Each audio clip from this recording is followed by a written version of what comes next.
All right, what we got? Ex-developer tells us what really happened.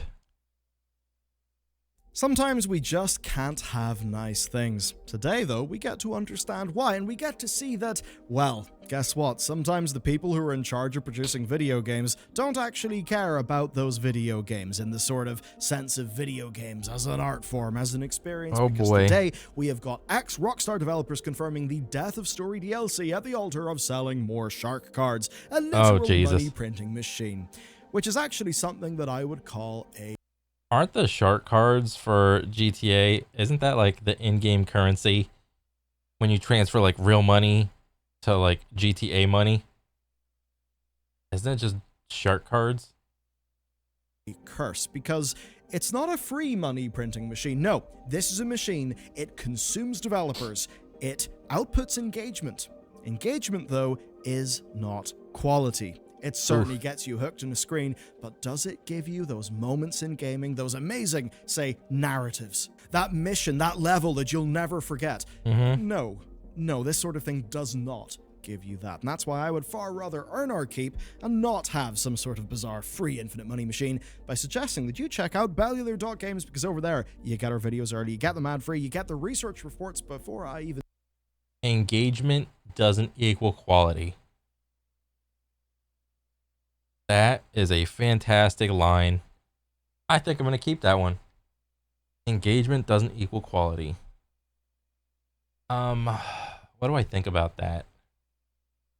Like, like on the surface, like knee jerk, I want to believe that, like wholeheartedly, because the only reason why AAA developers like even exist now is because they used to be like little guys like 10, 15 years ago. Uh, it is what it is. They used to be little guys. They endured for a long time. They came out with their sequels, came out with early Call of Duty, early Dead Space, early Batman. What else? A ton of other, early Skyrim. And then those same developers hung around for, early, what did I say, Assassin's Creed? They just hung around for a long time. They kept on spitting out same games, but in the beginning, those games were pretty cool. They just were. And I think that whenever I was a little kid, I think I was in the golden era of video games, which was like 15, 20 years ago, where every banger, every new game that was coming out was a banger. They seldom would a game come out and there would be just like it would be like riddled with bugs.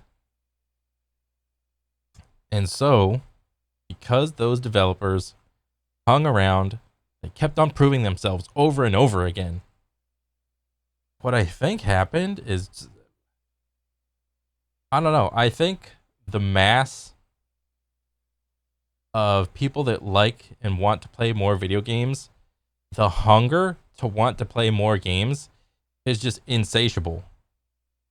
And whenever you're a creative, it feels like you only have like X amount of creative energy, like that you have. Like, yes, you can have like bouts of like motivation, like peaks and valleys of like motivation. It's like, yeah, I'm gonna make this new game. It's gonna be awesome. It's gonna be innovative, and so on and so forth.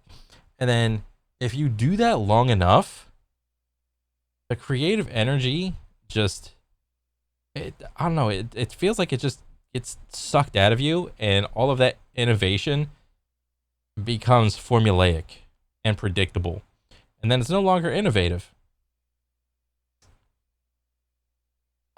And then you add the factor of time, you add 15, 20 years into the same developer, and you're always, as a gamer, you're always looking on the horizon, you're always looking for that new game. And then you've literally just drank all of the creative water out of your favorite developer, the one that you used to love. And so the old metrics that they used to figure out what was a good game and what's a bad game, they're no longer usable. So what they've done, it seems, is that they have to come out with new metrics. And one of those is engagement. Now, the accuracy of it is a whole nother conversation, but that's a lot of the time what we see being measured. And not just video games, movies and TV shows too. You can see like if a good or bad show comes out, more specifically if a bad show comes out, everyone's off to the races. All the journalists are writing home about, oh, there's so much engagement. Oh, XYZ fans love this show. Meanwhile, it's like the fucking opposite. Engagement does not necessarily mean that the product was good. And I think most reasonable people can see that. And see them, and of course, Loading Screen, our daily newsletter. It is the perfect daily read, and right now we are working hard on a next major version update that you'll see soon. But okay, thank you, members, and with that said, let's talk about some GTA. Take-Two Interactive are certainly one of the villains of the channel recently. I mean, as an example, just take a look at this entire story with Kerbal Space Program 2. It basically shows them at their worst in just about every way. Now, the crazy thing is that to get our point of comparison, we've got to go all the way back to GTA 4. It's a game that was quite different. It did have some flaws, but it's almost universally agreed upon that the DLC was a refinement of all of the good, all of the promise that that game had. They were damn good expansions. They were critically acclaimed, people loved them, and they were so good that Xbox spent $50 million to have them be exclusive for their platform. Dang. So, the only GTA I've ever played is GTA 5, and I played its story from beginning to end. And I was like, by the time I got done with it, I was like, oh, this is not that bad. It's pretty good. Before GTA 5, I never played any GTA. Like, I've seen it be played, but I was never really, like, interested in it. 5 was the first one for me. whenever GTA 5 launched, people got excited, especially with the way the story of Trevor, Michael, and Franklin went, right? The whole swapping into the different characters. It was cool. Yeah. It was novel, and Rockstar even announced story DLC in 2013. They said this: GTA 5 story mode updates. For those ready to jump back into the story of GTA 5, we have big plans for substantial additions in 2014. Suffice to say, those didn't happen. By May 2014, a patch actually accidentally revealed the existence of a DLC via a bunch of menu triggers. And what really caught people was an Ancient Trevor expansion that seemed to have loads of updated content. But of course, we all know how the story went. No story DLC happened. A few of those, like, character beats, like, those happened as a part of GTA Online updates, but none of that was high-quality single-player content. Now, of course, I think we all knew that this was the case. We all could intuit it. And in 2017, Rockstar Director of Design Imran Shawar suggested in an interview that essentially the spiraling impact of the next-gen version of the game, which, remember, this came out on the 360 and the PS3, must have been a total nightmare to actually... Bro, that's crazy. To think that GTA 5, like, when was, let me see, how long has GTA 5 been out? Because there's two games that have been out forever: GTA 5 and Skyrim. GTA 5 release date 2013. Now, Skyrim. Not Skyrim 5. 2011. Okay. Skyrim's got 2 years on GTA 5. Bro, that's so long ago. I feel so old. Have function on those consoles. Then it was next gen. Then it was PC. That was a hell of a lot of technical development work. Then there was the online support, and also Red Dead Redemption 2. And so back in 2017, he basically said that those are the reason why we did not see that story DLC. It of course made sense to everybody. During that time though, GTA Online was quite literally a money printer. The game and the shark cards just meant that it was constantly in sales charts. And that was before roleplay, right? And if you're not aware, GTA roleplay basically exploded as like a content creation thing. Like it gets crazy numbers, and I suppose when it kicked off, it was a bit of a revival, an upsurge for the game. Anyway, the unspoken. The funny thing about the shark cards, I don't know if it's because don't they still have like just straight up money, like $ money in the game? And what do those shark cards do? Is it like $10 of like real life money, like USD, gets you like what, like $1,000 of shark cards or something? Because I remember early GTA 5, when if you go online, my buddy Darren would just hack the shit. He did like exploits in the game to get like a shitload of money, and then he showed me like all the shit that he got because he had like all the exotic cars. He could like spawn any gun out of his inventory. I forgot like what he had like all of the homes and all of the garages and all of the car spots in each garage was like maxed out with like some fucking cool ass like exotic car. And it like him trying to show me all this shit, it took like 2 hours, dude. And I'm just sitting there struggling to be like, okay, this is cool.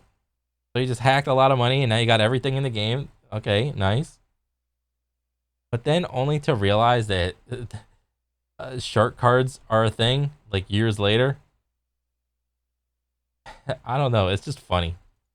Truth, right, is that GTA Online was simply more valuable than any potential returns on an expansion.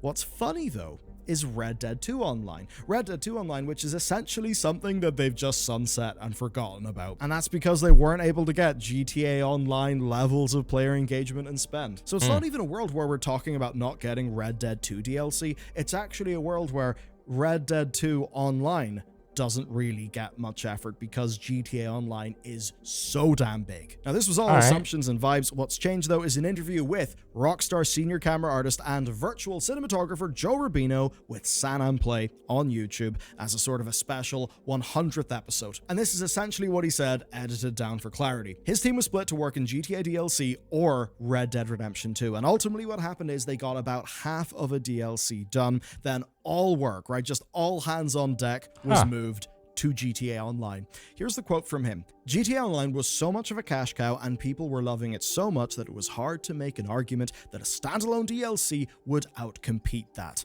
Which of course makes sense. It just would not pay to do that kind of thing. It's the kind of thing that's abundantly obvious now, and I suppose probably was then. Yeah. Now, Joe did. This kind of seems like a in retrospect type of deal, type of issue. But if players knew that if they had the choice to either get a DLC or just make the online better, I mean, you could already see like what players chose. But I would also argue that most of the players that play GTA Online probably younger and probably didn't understand the difference in terms of like quality content on what they could have possibly gotten between choosing like a slightly better version of GTA 5 Online versus like a new story DLC. Like I guarantee you, if they actually just like didn't progress GTA 5 Online at the rate of like all hands on deck, if they maybe like, I don't know, cut it in half or just made GTA Online on maintenance mode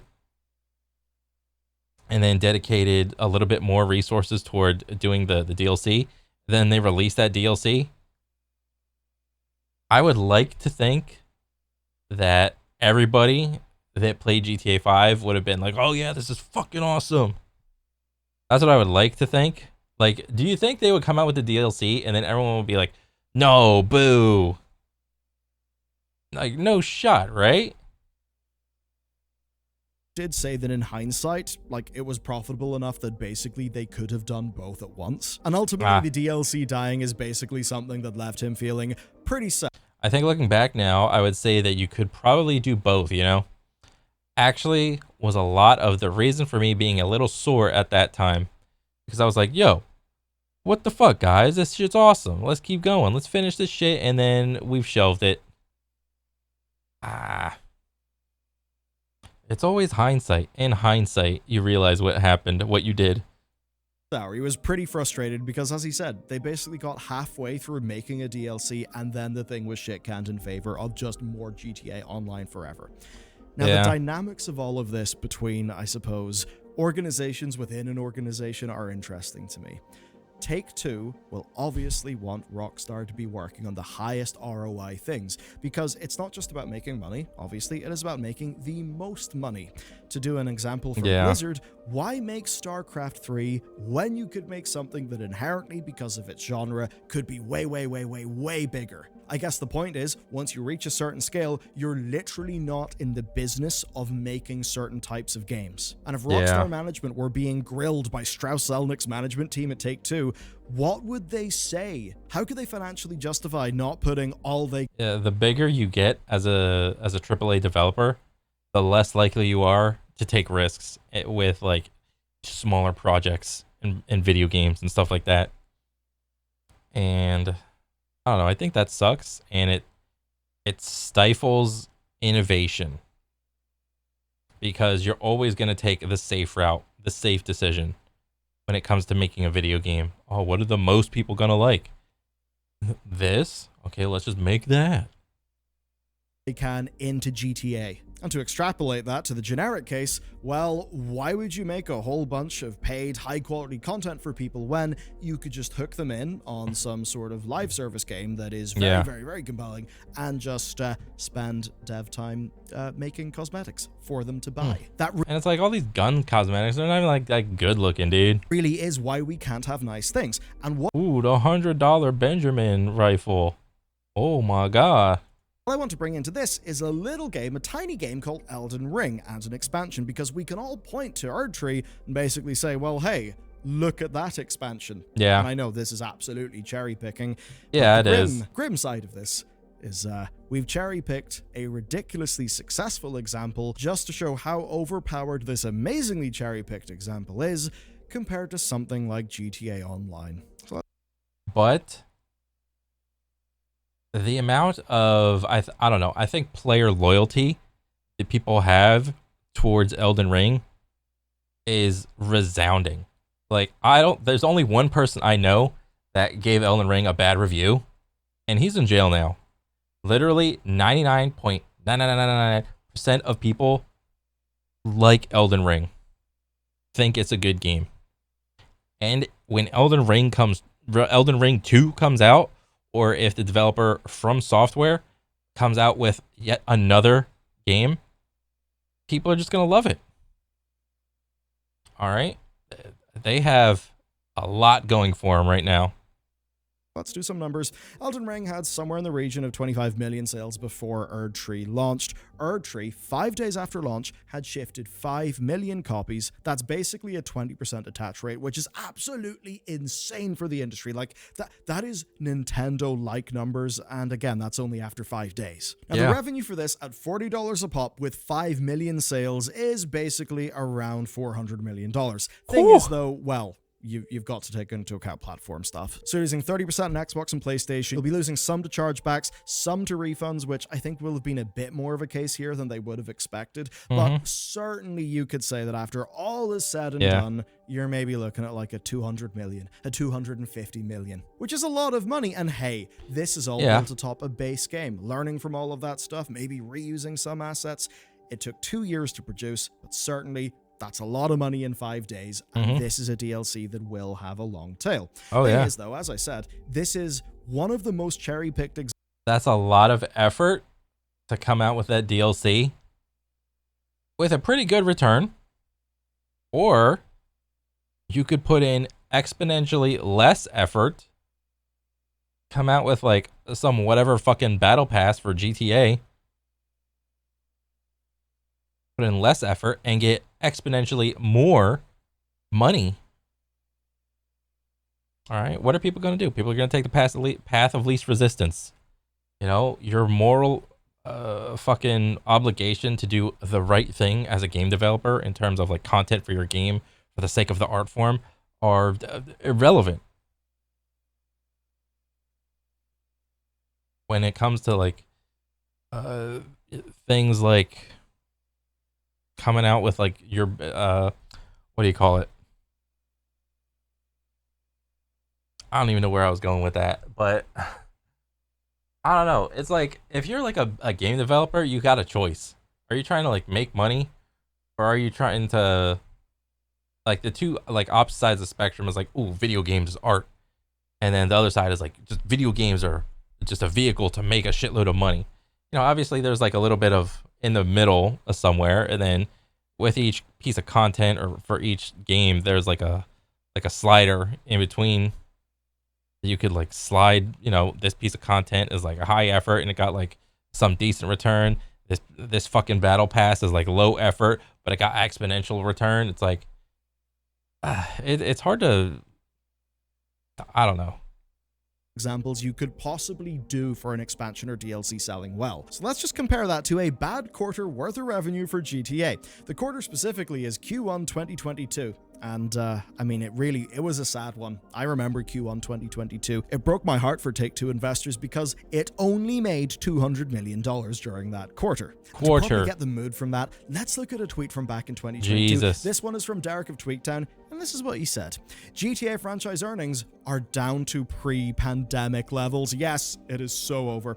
GTA made $202 million in Q1. This signals a few things. Comparatively lower GTA Online revenues, copies of GTA 5 sold at a discount, and trilogy sales have nosedived.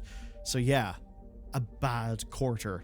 This is a bad quarter. Always on top. Grand Theft Auto quarterly revenues. PC release for Grand Theft Auto. Fiscal year 2016, fiscal year 2017. Yeah, that's what is this, like a billion?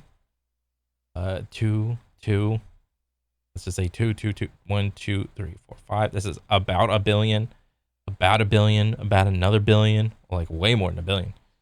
Another billion. So it's like year over year, they are consistently making more and more money.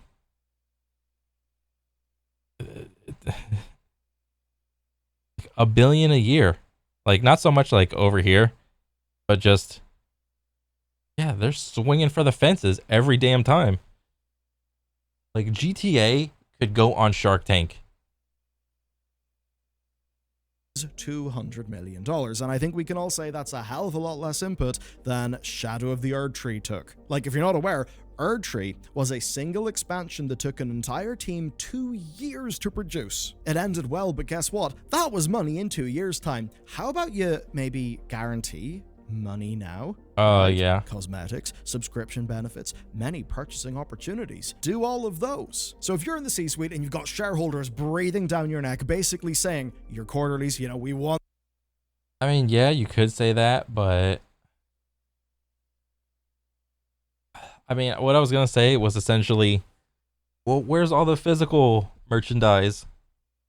Do people not buy that anymore? Is that just like a... Not just maybe that's like a gamer thing. Like gamers don't really like buy a lot of physical merchandise. Well, I mean, well, that can't possibly be true because if that was true, then you'd have things like fucking Funko Pops like not even existing anymore. But that's not the case.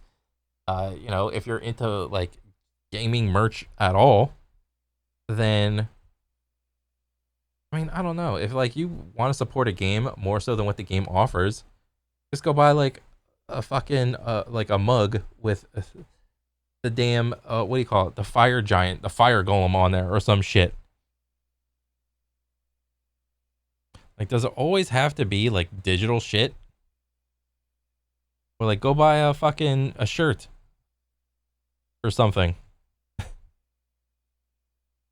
want those to be good. We want to be seeing growth because guess what? There's a whole bunch of other companies out there and they are growing faster than you, meaning I'm losing money compared to what I could be earning if I keep my money with you. Because look, the reality is a lot of investing is not like a long-term buy and hold. We fundamentally believe in the, well, fundamentals of this company. No, actually quite a lot does change based on quarterly and year-over-year numbers. And there are complex reasons for that I'm not going to bother to get into here because it's really out of scope for this video. Point is, if you're that CEO, what do you want to do? A single expansion that's going to take an entire team 2 years to make, that will release once to under 30% of an audience and then have a long tail of sales. That could be successful. As with Erdtree, it also may not be successful. What is important though is the unknown, because that's revenue in 2 years. You could do that, or you could just get to work right now with cosmetics right now, this quarter. Subscription benefits you can do right now. If you care about money, the answer obviously is going to be to do that, because do it right now. I mean, I can't really figure out a good argument against doing that.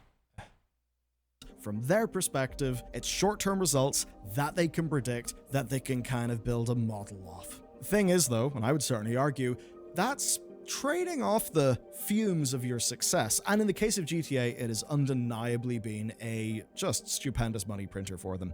Thing is though, doing new content, right? Maybe doing that Erdtree-like DLC or a new game, that's actually really important, because what that does is that upskills your staff. It maybe upskills new leaders within your company who can go on to lead new games, maybe lead new teams. It allows for experimentation space in mechanics, building up new assets, learning how to be a better developer, and then the holy grail, IP, long-term, brand value, emotional connection. That kind of thing, right? With the Overwatch store, with the Diablo store, with GTA Online, yeah, you might be having some fun with your friends, but yeah, I mean, I think From Software has a very strong core fan base that likes the From Software games. 100%. I think if From Software comes out with their next game and they have any sort of like microtransaction in it, or any sort of like live service, pay to win, battle pass, something or other, the From Software fans would be absolutely fuming at the utmost. But basically, that stuff is all junk food. It's not really creating a strong emotional link. Do you know what does that? Story. It is games actually being artistically strong, which is obviously the opposite of the way that games like this are going to be ran. The opposite of the mercenary decision making. That's why when you look at Apex Legends, instead of thinking, my God, Apex Legends, I wonder all of the things that they may be able to do now that they have this amazing brand. Are they doing those cool, daring things? No, they're not doing that. No. As we literally just covered, they're working out how to just get more money from the same thing. Something that will probably juice up their numbers now, but will probably set them up for future failures. And that gets to a fundamental thing. Why invest in the future when you can profit from the present? So if you want to know why things are a bit shit, I think that line basically just sums it up. That's basically it, isn't it? I mean, whenever I saw that line... Because if you don't like it currently, like, it wouldn't work if people like actually just came together and were just like, yeah, no, we're not buying this dumb shit. But when it comes to like microtransactions and cosmetics and shit like that, you're not gonna be able to ever rally a bunch of fucking gamers together and be able to change something like that. I mean, I think with Apex, they flip-flopped on their little decision to make the battle pass only buyable with real money. I think they changed it back to that the way where you can actually spend just Apex coins and buy it now, because of all of the like public feedback that they got. I mean, that's like there's like a couple instances where shit like that will work, but currently the trend is come out with some cosmetics, come out with a battle pass. Maybe people buy it, maybe they won't.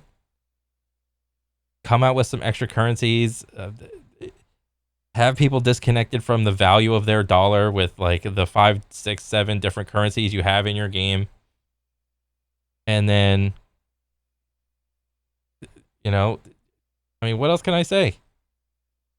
Line in this report, I thought, oh my god, Connor has basically he has captured the entire thing in one super goddamn powerful line. So that's amazing. To support what the likes of Connor does, you can always check out bellular.games. And if you are a little bit curious about what's going on in the land of Apex Legends, which is very much a don't build the future, just profit from the present, well, check out this video next. Thanks for hanging out today, and I'll see you over there. Yeah. Yep, I don't really foresee a lot of games going the what do you call it, the Elden Ring path and coming out with a gigantic like a DLC years later. That's like a rarity. That's an outlier. The norm for games, for what I see in the future, is just gonna be microtransactions, more and more microtransactions. And if you like that and you got the excess money, great. That's fine. I mean, I don't control you. I'm not gonna tell you what you do with your money. What you do is whatever you want to do, really. But don't come around here bitching and complaining that there's no good games. There's no good games anymore. They're all riddled with microtransactions. Well, it's your fault. You kept on buying microtransactions. You know, it is what it is, man. But good video from Bellular. I always like to pop in and see what's going on. But yeah, that's pretty much it for me. I'll catch you guys on the next one. All right, later.